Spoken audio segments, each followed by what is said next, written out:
Hi, everybody. It's Marci Melzer, intuitive speech language pathologist and language facilitation coach and consultant with a holiday version of language facilitation coaching. So welcome, everybody. This music's going to stop in a minute. And while it's going on, we're waiting for people to join because this is holiday tips for late talkers plus Q&A. So, while this guy keeps going a little bit, welcome everybody. Merry Christmas to all of you who celebrate. And if you don't, whatever holidays you're celebrating now, hopefully this guy will, there we go. Now we got him stopped now so we can get started with today's very exciting live Q&A. And what I have for you today is 5 tips to help you with your late talker ride out this holiday season, but also, as always, every Thursday, let me get this one up here for you so you can see that this is live Q&A. So if you have questions about what you're going to be doing over the holidays, if you've got a late talker home with you, no matter where you are, language facilitation opportunities abound over the holiday season because everything's new and new opportunities give you the chance to check out and explore new things in the world to talk about and learn about and become independent with. So that's what we're going to be doing today, is talking about these tips. And then, of course, if you have questions, put them in the comments. I already have some questions that I've been getting off the platform from other language facilitators who are following me on Facebook and YouTube. So like I said, welcome everybody. And please go ahead right now and give me a holiday gift. Like this video, comment, even if you say Merry Christmas and Happy New Year, whatever. I'm going to be here next week. Again, I'm not going anywhere. I'm here to help you because I know while schools and therapies and all that other stuff is shutting down for the holidays, so all those guys can take a break, all the work is coming on to you. So I'm here to equip and empower you to have a fabulous holiday over the next couple of weeks. You're going to have tons of opportunities. So here's the first tip that I have for you.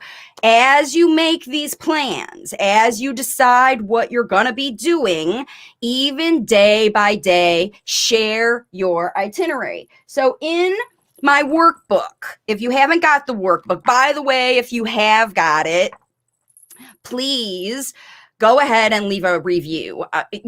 By the way, I'm just going to take a break. I know that I'm in the middle of a tip, but this tip really goes with this situation. And I just got to share it with you because we have had an amazing thing. My 11-week language facilitation journey to speech hit #1 new release in speech language pathology and audiology. That's because you all are getting this thing. And in here, there's a page as part of every single week on your plan. You're going to make an itinerary, your weekly itinerary. And it's important that you share this itinerary with the late talker in your life. And that's what this tip is all about, this first tip.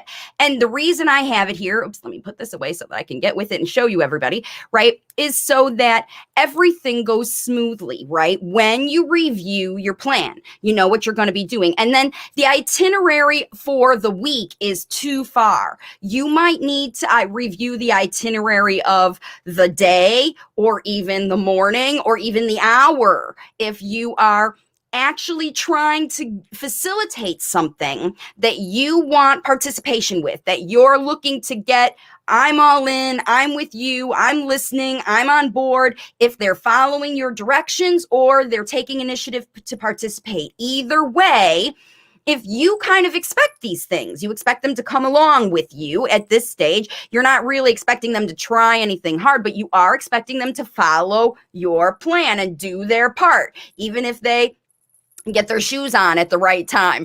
These are the things you need from them. And so you want to prep them about it. And then remember, every activity has its own little mini itinerary. There is a prep, there is an activity, and then there is the cleanup.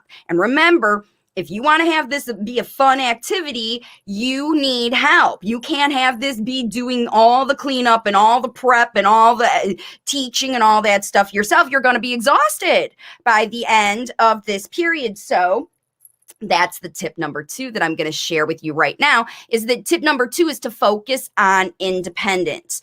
Don't worry about teaching new skills or teaching old skills or teaching anything.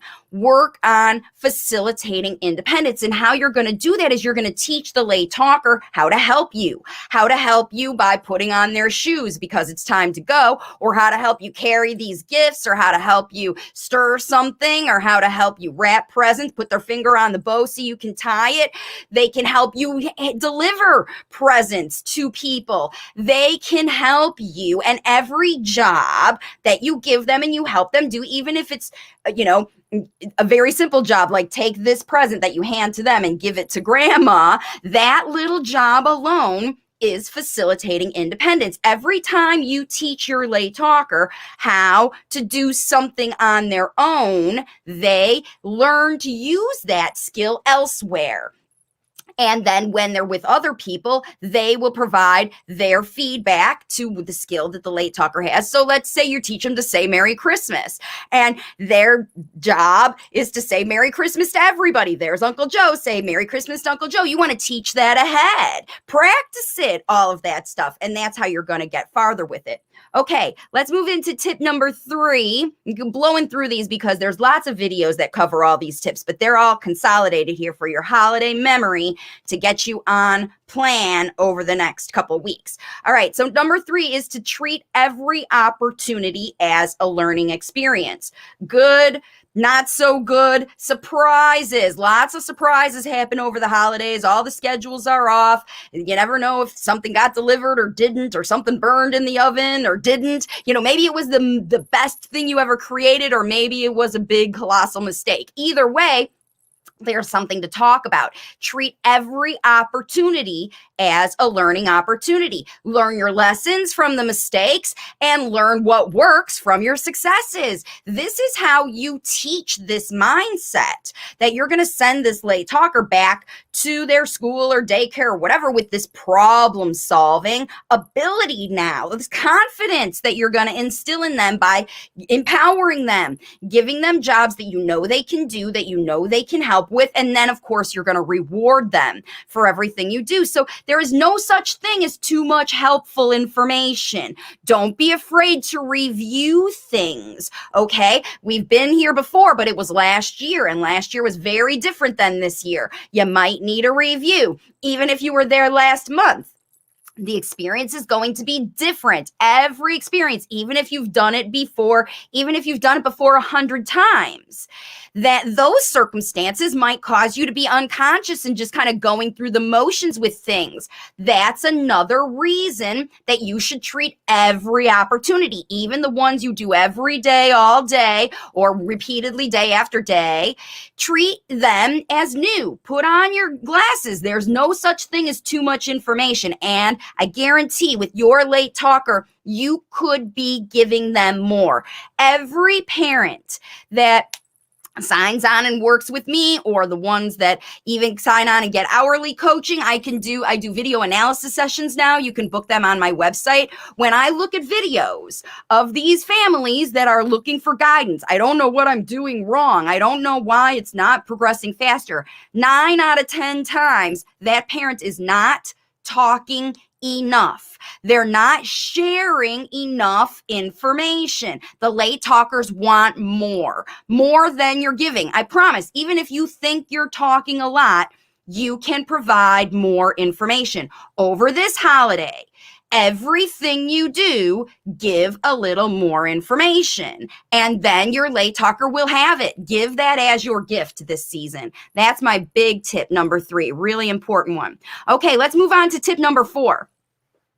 Tip number 4 is to be flexible and open to new experiences. So the other one is treat all experiences as, a new learning experience, but you want to treat them again as anything new.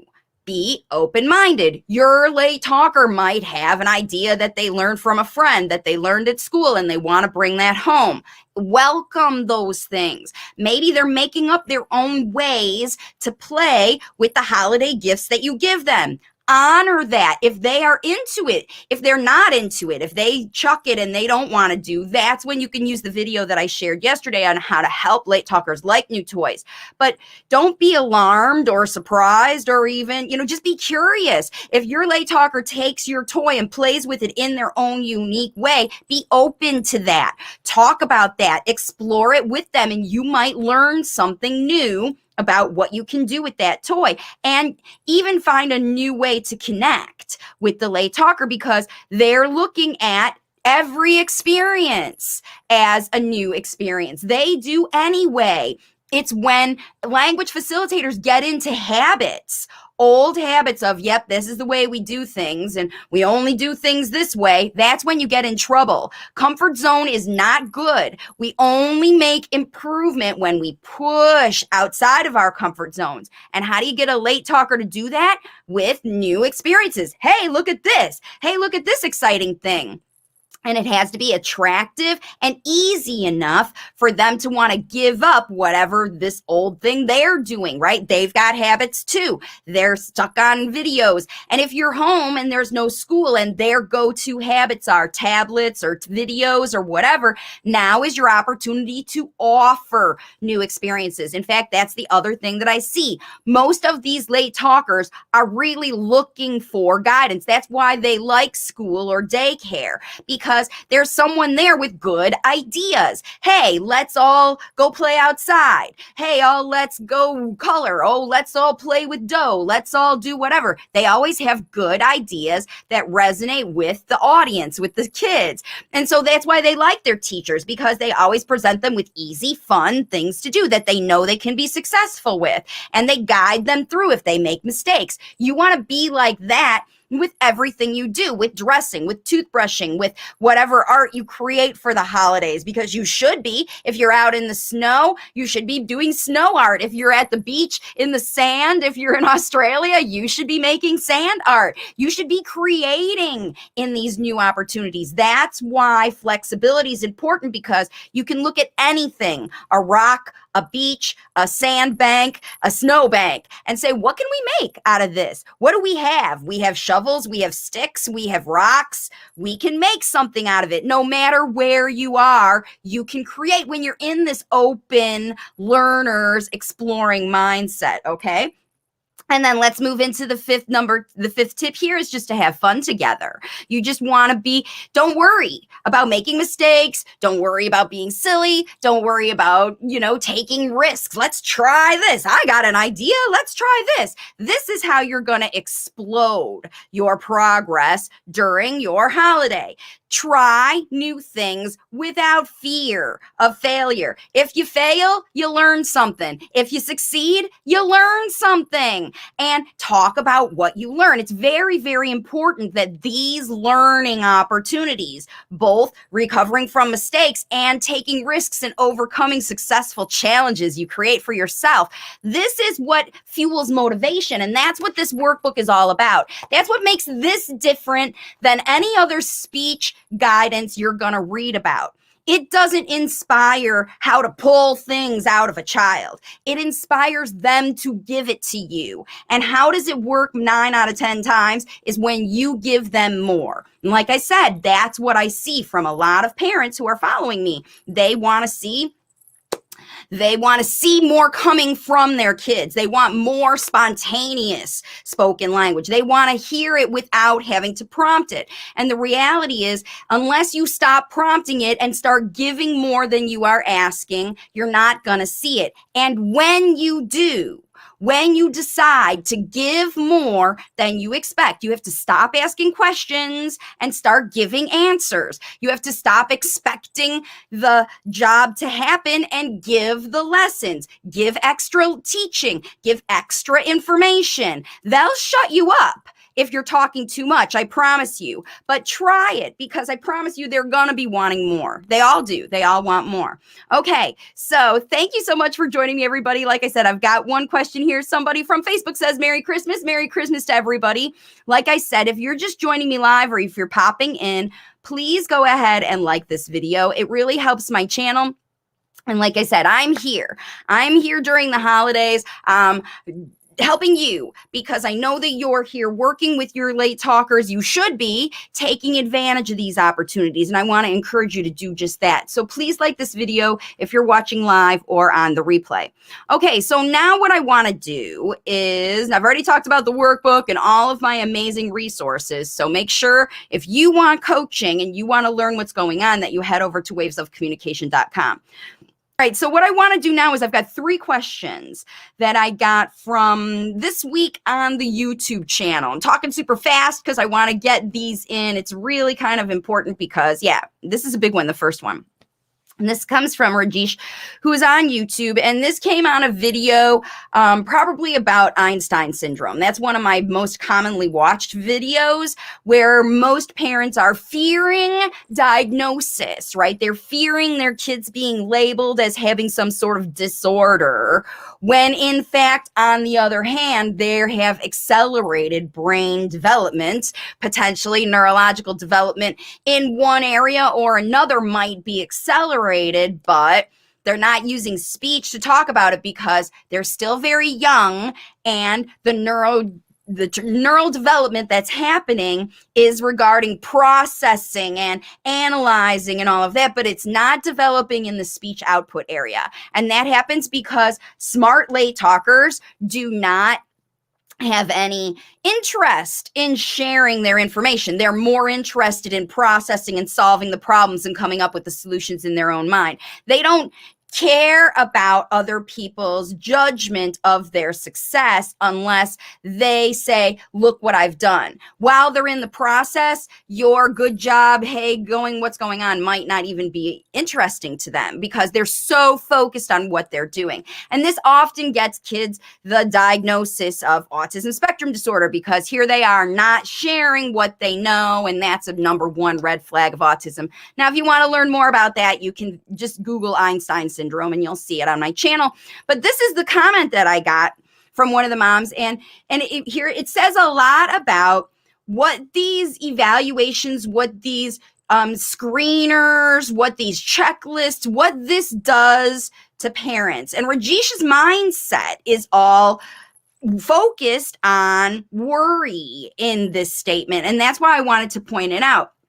So I don't know why in this video I got hurt by the word "you're late talker." I just want to know, I guess I got it in there twice, whether the late talker can become a normal talker. They want to know, like, why do I call them all late talkers? Well, the first thing is actually that if your child is not using the speech that you want to hear them using, then there's a problem, okay? You have a problem. Right now, what the situation is, and the reason that I call them all late talkers is because they're simply not talking yet. And that's because they're young and they're only been on the planet for a certain period of time. And all of their focus of their time is on receptive and processing. Like I said, they're not caring about sharing the information that they learn. They're not even learning how to produce it in a way that they can share it. They're just understanding. And now I understand, now I know. And they want to understand at a deeper level than just a label. They want to know, why is that called a cat? And why are there so many kinds of them? And why is that one bigger than that one? And why do some have claws and other ones don't? And why? That's what's going on in the late talker's head, right? So why do I use the term late talker? Because when we're talking about a problem and I'm talking to people who want to know how to solve that problem, everybody has the same problem. This kiddo is not talking. And we know they know things. We know they're smart. We know they have knowledge. We know they have information inside of them and ideas and creativity and all of that stuff. In fact, you know it because you have seen it in their behavior. They're solving problems. They're writing, they're reading, they're doing all these things. They're just not talking yet, right? And that's because in their short lifespan, they've learned these other things first. They just learned them first.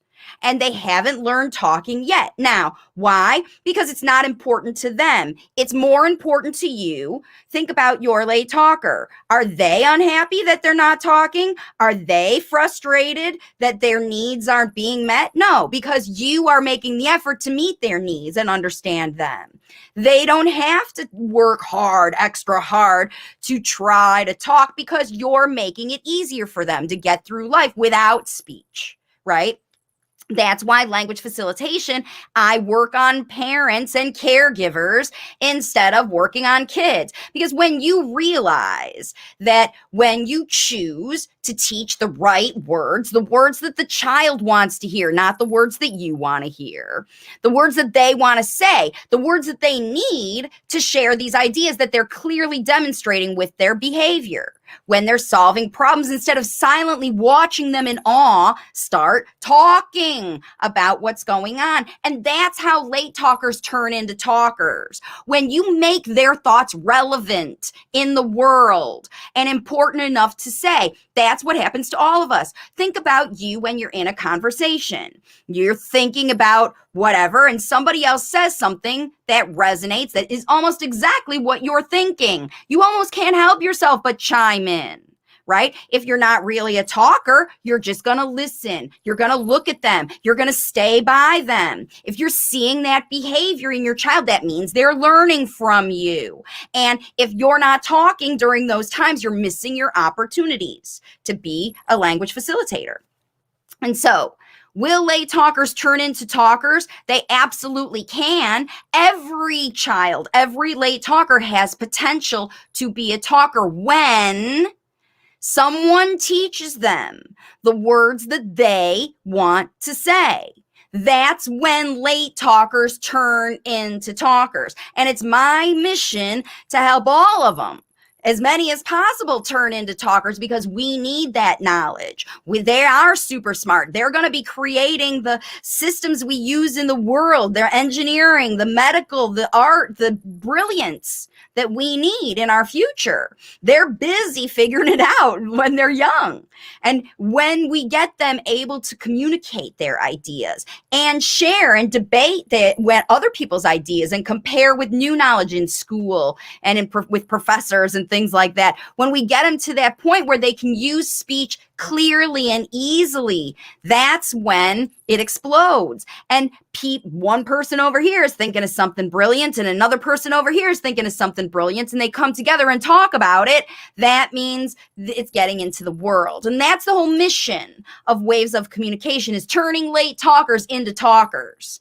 But it's not me. It's not a therapist. It's not anybody else who can do it. It's you as the parent and caregiver. You are the one that is equipped and hopefully empowered with the resources on my Waves of Communication channel. And like this mom is, I know that you're doing them. But if you are triggered by, my kid's a late talker, that means you're thinking about the problem and you're not focused on providing the spoken language. All those other 5 tips I just gave you will go out the window if you're worried. There's only so much time in a day.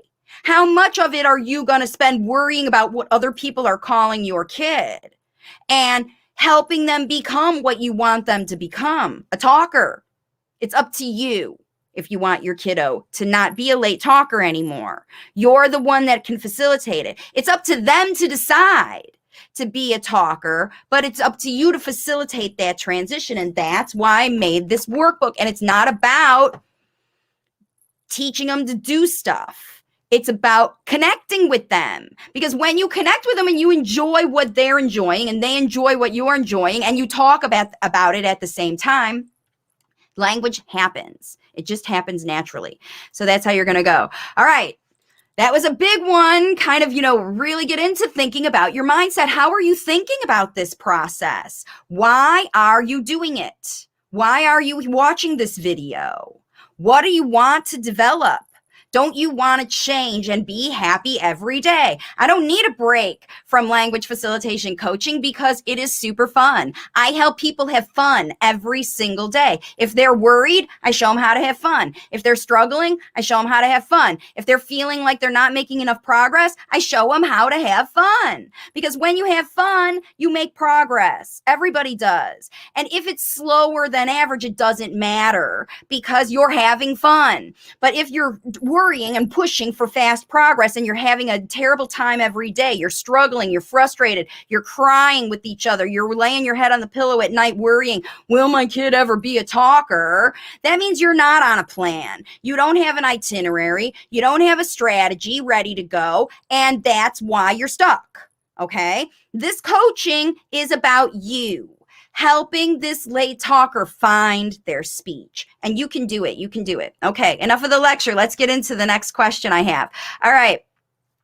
This one came after, is on one of the other very popular topics on my channel is parents who have late talkers who have had ear fluid or ear infections, and they've seen regression as a result. So it always happens very commonly. I can't say always 100% of the time, but I would say 90+%. If there are chronic ear infections or chronic ear fluid, doesn't even have to be infected, can be allergies, can be tonsil issues, that if they're really big and you're, all that stuff. Ear, nose, and throat issues, unresolved ear, nose, and throat issues always cause late talking because this is the physical mechanism that's required for speech. You have to be able to hear and all that.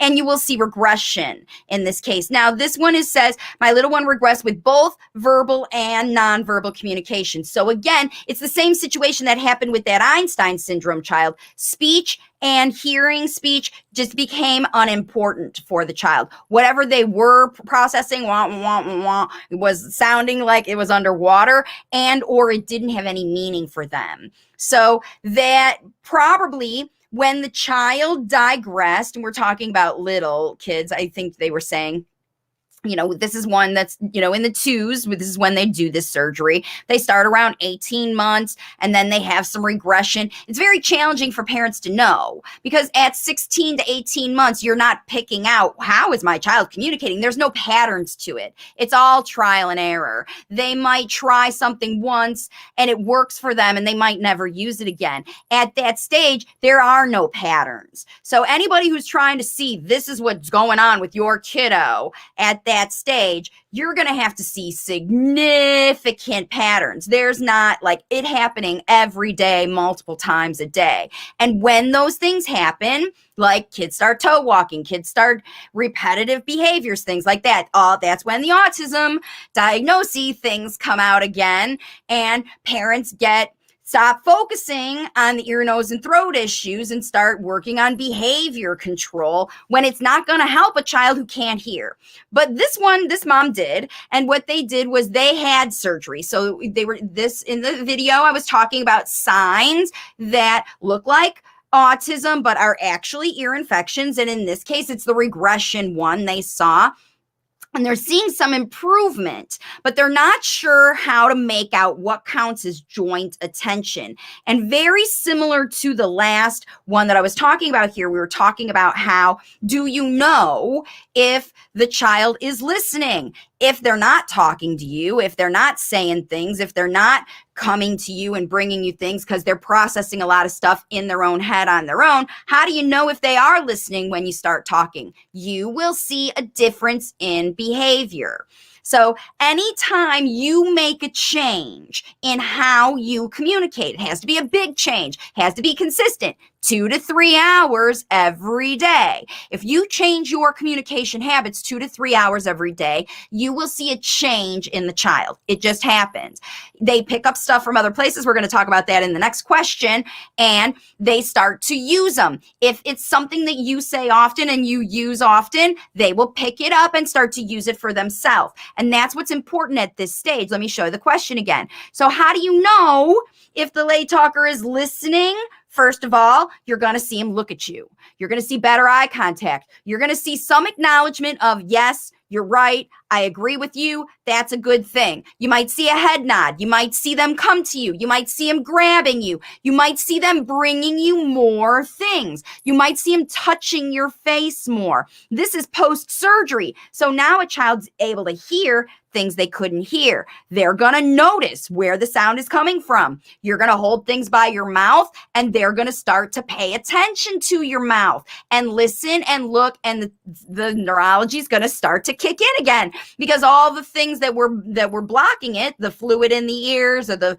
reduced ability to breathe, all that stuff that was blocking natural neurological development is now fixed because you had the surgery. But that doesn't mean things will come back immediately. Remember, you're building neurological processes, and that happens over time with experience. So after your surgery, your ear surgeries, you've got to double down on giving more input.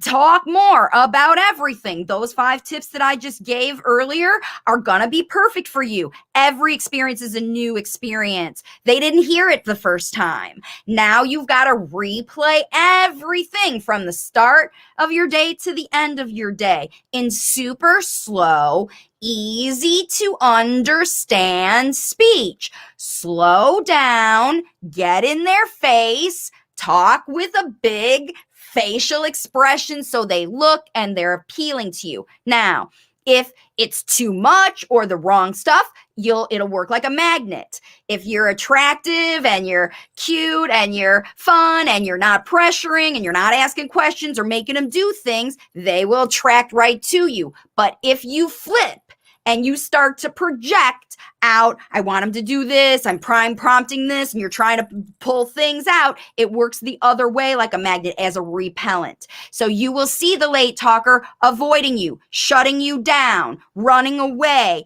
crying more, whining more. You're not listening to me. So you have to, it's a game. You have to really follow them and see what's going on so that you are talking about what they are thinking about, not what you are thinking about. I think you're this way Z is going.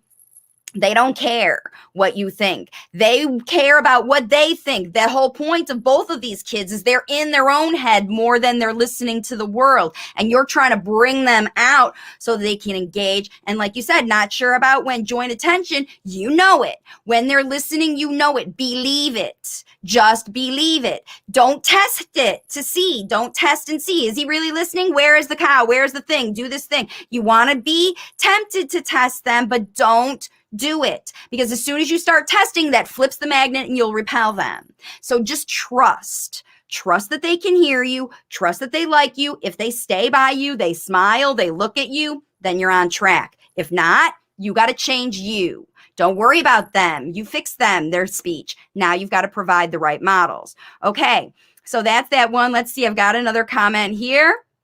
It says, I always enjoy your ideas. Thanks, Lucy. Thanks for highlighting how everything should be fun. Makes complete sense. Exactly. The kids won't do it if it's not fun. If it isn't fun, it isn't fun. That's why I called my book, If It Isn't Fun, It Isn't Fun. You've got to reach them where they are and bring them out into the world. Take your time and enjoy with them, and that way they'll have fun. Okay. All right. Now I've got one more question for you. This is live Q&A. Just let me tell you really quick. Let's see how we're going. Oh yeah, 11:33. I'm talking very fast today. Got a lot of energy, maybe trying to get all this in a short video so you can get these tips. If you have a question in all one post, put it there. Let me know a little bit about your kiddos, even if you're watching this on the replay. That's where I get the questions that I'm talking about today. I've got them on replays of other videos that I've put out. All of my content is evergreen. You can watch, if you're home on holidays and your kid is visiting someone else and you've got a little time on your own and you want to dig in, you can watch any of my videos. They're good every time of the year, no matter what's going on. Every single video is infused with ideas for you to take with you and try out. Change them, tweak them, use it on your own. That's the whole point of all this. I don't know you. I don't know your life. I don't know your late talker. You do.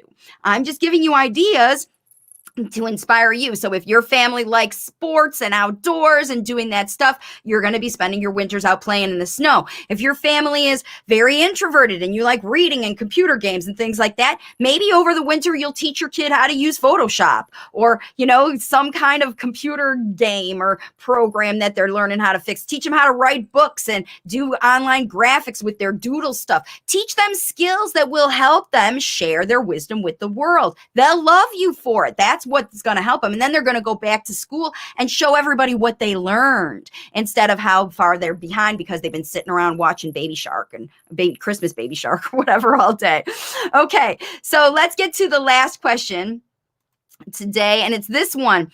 My son talks the phrases that the teacher says at school or the phrases that I use. So that's great, first of all, that everybody's using phrases, and because they're using phrases, the late talker's using phrases. Now, it's not really great communication, is it? It's very much just sort of imitation of what's going on, but this is the question, is this a kind of practicing of speech? He's going to be 9 in March, which makes a lot of sense for this kind of speech learning for a late talker. So here's a late talker, right? Some of you have kiddos who are under 2. This is a mom who is a 9-year-old late talker.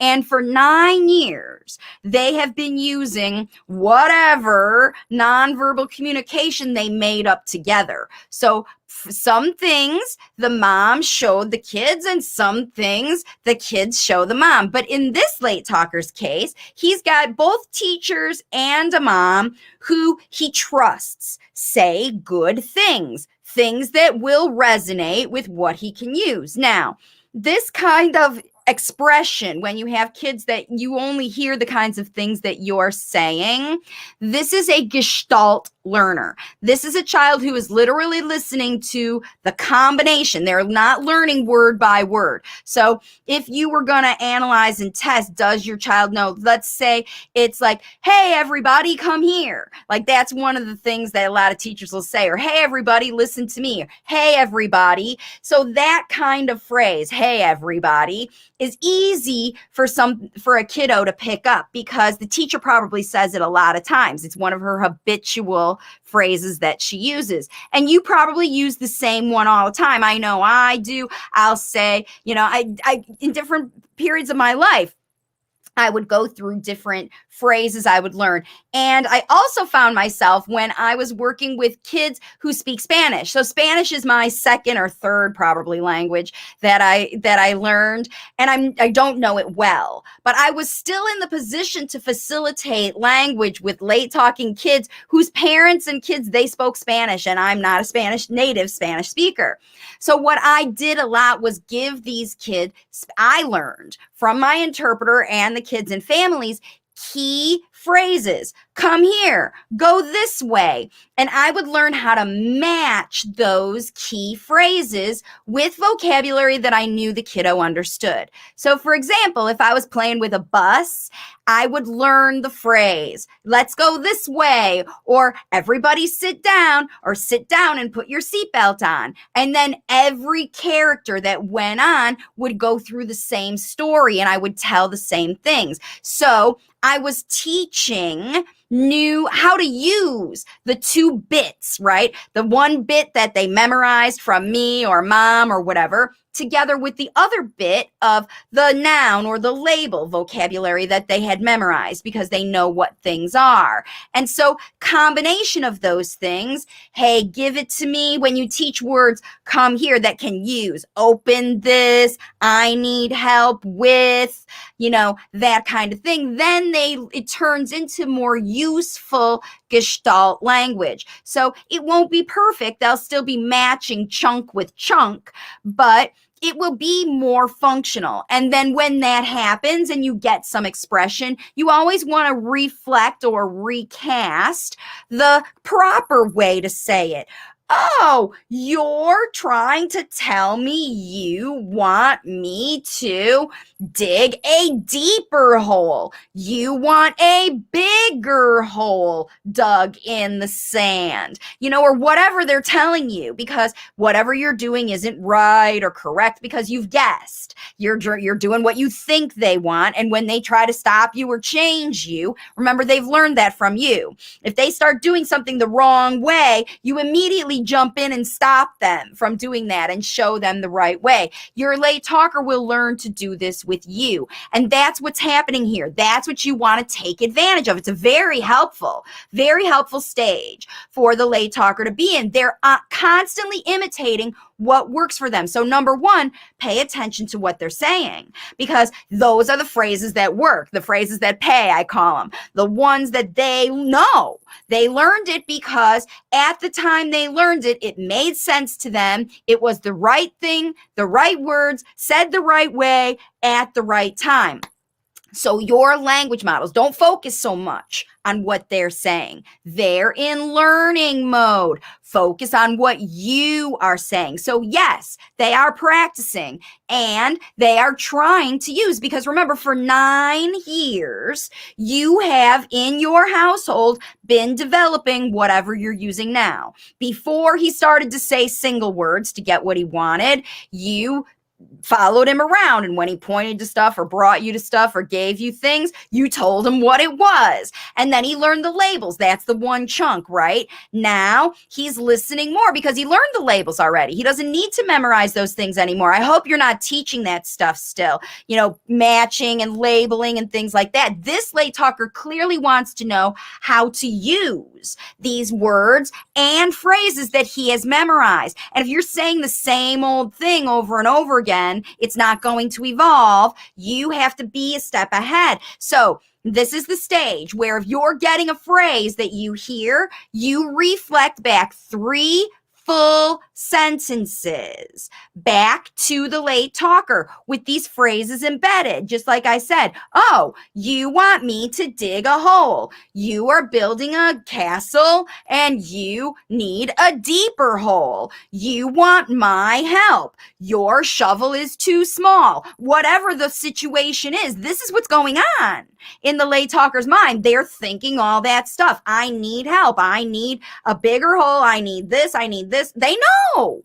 They know what they need, but they don't know how to say it. All they know is what they've memorized. And so this memorization, it probably happened because if this child's 9, they spent many, many years with this do this, say this, do this, say this business. And so they learn how to pass these tests. But this 9-year-old, whatever you're doing, the mom who's, wrote this statement, you're using your language facilitation. You're saying good things because you're hearing things, right? Now, if you're hearing the exact questions, so if you're asking questions all day and your child is using questions like they're saying, where, or can you cook some eggs when they want to eat, right?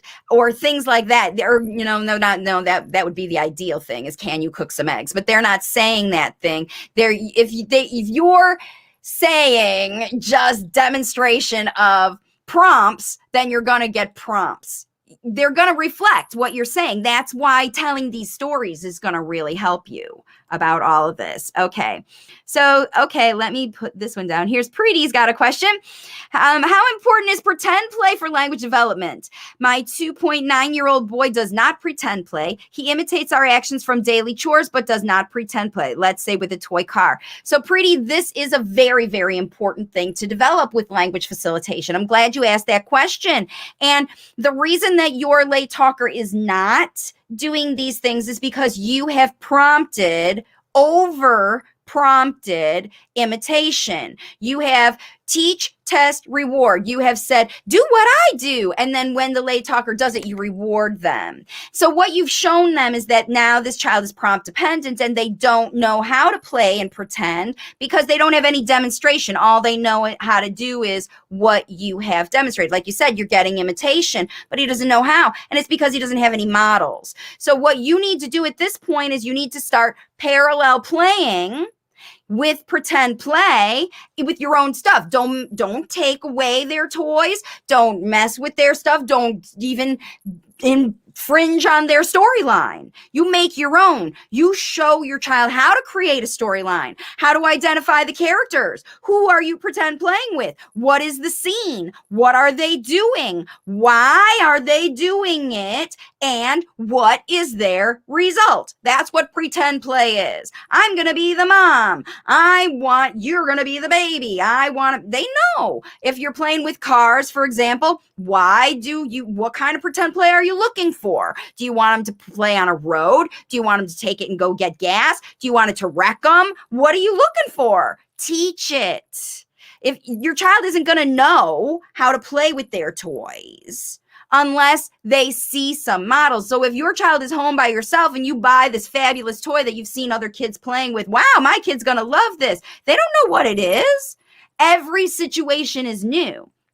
So it's very important that you create a fun experience about, look at this new toy. Look at this new thing. I love it. This is what you can do. And you give examples of it. Why did you buy it? Why did you buy that toy? Why did you buy cars for your child if they're not playing with them? Well, because you want them to learn to play. You've got cars. If you got a play kitchen in your house, same thing. If you got dress up clothes, if you got stuff to make furniture, forts and stuff, blankets, and you're making caves and all that stuff.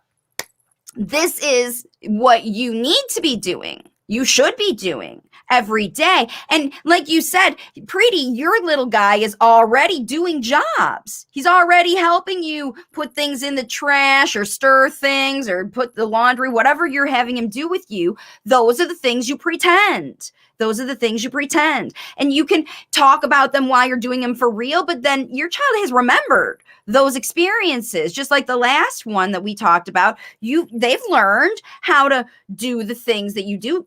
You see how it works, play with it. But again, you can't buy the play kitchen and expect your child to know what to do with it. They don't understand what it is or why it's supposed to be. And if they're just taking things and throwing them or making messes with it, that means they don't understand and they need you. That is their communication to say, I don't know what to do with this thing. And if you're just cleaning them up and putting them back instead of teaching your child what to do with those things, then you're just going to continually clean up messes. And your child thinks that all you do with this stuff is throw it around and clean it up and throw it around and clean it up. And if you want more, you have to model more. So yes, pretend play is important. And the reason that your child is not at 2.9 years doing any pretend play is because they haven't seen it yet. They haven't seen it yet. And I promise you when they do, and this is the other reason that a lot of kids will, let me get this one gone. Whoops, got all these ones go away. Oops, it's over here in the banners. Yeah, there we go. All right. So yeah, what happens here is that, your kids get in a comfort zone based on their environment. That's why we look for blockages in 3 areas. First one is physical, right? So everybody's easy. That's no problem. We can take the kid to the doctor. They can see if they've got ear, nose, and throat issues. We can see if they've got, whatever, blood tests, whatever you do, physical problems, okay? Now, if you can't find any more physical problems, then you need to start looking at the environment and how much language modeling is this child getting? How much prompting are they getting? How much, what I call the valet treatment? Are they, is food arriving for them and they're getting dressed by holding their arms out and it's just happening for them in their world? That's a very significant comfort zone that a lot of late talkers get into because remember, it's just easier to get through the day if we just get him dressed or get him fed or get him pottied or get him whatever.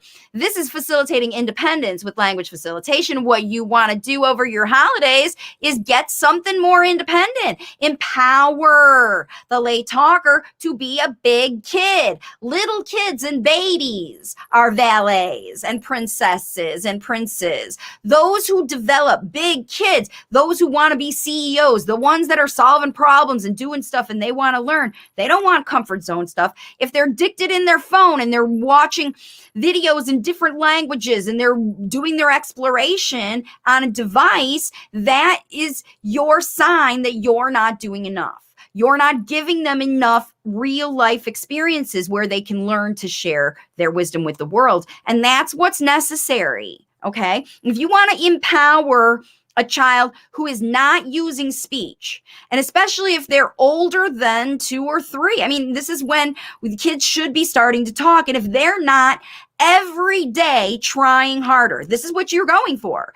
Every single day, you want to see effort from this late talking child. I want to listen. I want to learn what that's about. Some days they spend more time listening. Other days they spend more time jibber jabbering and talking and practicing speech. We all move through our development in certain ways. When you're connected with the late talker, you can help them every day. Oh, he's in listening mode. I got to give more. He's in practice mode. I got to give a little bit more space and listen and guide what I hear. You play the game as a language facilitator through your connection. When you're connected, you know whether you should be talking more or giving space. You don't say, I wonder. You know because you're connected. Okay, and that's kind of what it's all about in 2022. I'm showing you more and more ways. Now, remember, that's environmental. Now, mindset is also this level of connection, because you can be talking, but without connection, without that mindset of, I trust that what I'm saying, because I'm connected with this late talker, I trust myself, I trust the late talker, I trust the environment because I set it up, I trust his physical well-being because we saw the doctors or the chiropractors or the homeopathic blah, blah, blah, blah, blah. Now let's get to work. Let's focus on our language. The environment is set up. I'm not going to worry if it's not going to work. What if it doesn't? What if he's behind? What if I did all this for no reason? What if? You made a plan. Stick to it. That's why your itinerary is so important, because you will try to get pulled off. There will be triggers. Somebody will say what you're doing is not good. It always happens. And it happens especially when you really get into it and you're giving, and you look silly and you look wild and you're making mistakes, and because you're taking risks, because you're pushing out of your comfort zone. A lot of people don't like it when you're out of your comfort zone, your aunties, your whatever. But those therapists, those doctors, those coaches, those friends, those people who want to see this child improve will appreciate the fact that you're making effort, to make it happen. You're not sending your kid to the clinic or doing whatever. You are doing it. And if you want to document it, that's when you get the workbook, because it's going to help you get through the whole process. Teach you what level your child is, teach you what strategies to use with that level, teach you how to create activities and find a focus topic, and then create those situations where you're going to be using it at least 4 times a day, if not more often, focusing on that topic. If you teach a topic 2 to 3 hours a day, every day, your kiddo is going to learn it because you're focused. And then when they learn it, you move on to the next one and the next one and the next one and the next one, over and over and over and over and over, as you keep going through your language facilitation journey. And it never ends. It never ends. If you're not seeing improvement, it means you need to up the ante. You need to make a change, because when you make a change, your kiddo does. But when you don't, when you wait for it to happen, you'll keep waiting. Okay. You create your future with language facilitation. Okay. Woo! Big energies coming out today because I'm fueled up by what's going on and everything. And I am here to create change. I'm here to create you to take an action. It's not time for a break. It's not time for a break. It's time to get to work. It's time to connect with the late talker, but it doesn't have to feel like work. It's fun every day, but you're focused on improvement. You're focused on evolution. You're focused on advancement. You're not focused on what happened before or what you did or old decisions you made. You made the decision for your plan now. You're watching this video now. to get some inspiration, to get some ideas about it. And I hope it's getting into you, because this is it. We're here for the holidays, and I'm here with you the whole period of time. So if you have questions, you have concerns, put a comment on a video like this one. Send me a message. Visit me on wavesofcommunication.com. Send me an email. Let me know what's going on. I'll let you know what I recommend for you. You can have a video consultation call with me. You can send me videos and have me analyze your situation and tell me what's going on. But I promise you, it's not going to help you unless you start to look at your situation yourself. You come for coaching when you get stuck, when you don't know what to do. And that's why these videos are here to help you get started. Go practice these strategies, see what you're doing, come back and get guidance when you get stuck. If you're stuck and you don't know what to do, find out what to do next to get you moving. That's how we get everybody moving forward. And your questions help other parents, because I know that while these questions have come in over the past week, I know they're not uncommon. They're the same kind of questions that a lot of parents ask all the time. So I hope these answers helped you. Again, like this video, share it with your friends. I'll see you next week. Energy update on Wednesday, language facilitation, coaching, and Q&A on Thursday. Then we got Happy New Year coming, and 2022 is going to be the year of speech. So thanks so much for connecting with me today, everybody, and watching this video, even if you didn't watch the whole thing. Thanks for sticking it out to the end. I appreciate you. Happy Christmas to everybody who celebrates. Enjoy the time with your family. Have a blast. I hope you get everything you want. I'm really excited to see what my kids get. I'm all a giver. I love to give presents at Christmas, and I can't wait to see the looks on their faces when they open the presents, and I can't wait to see what I get too. So I'll see y'all next week. We'll talk about it then, and all the best. Bye for now.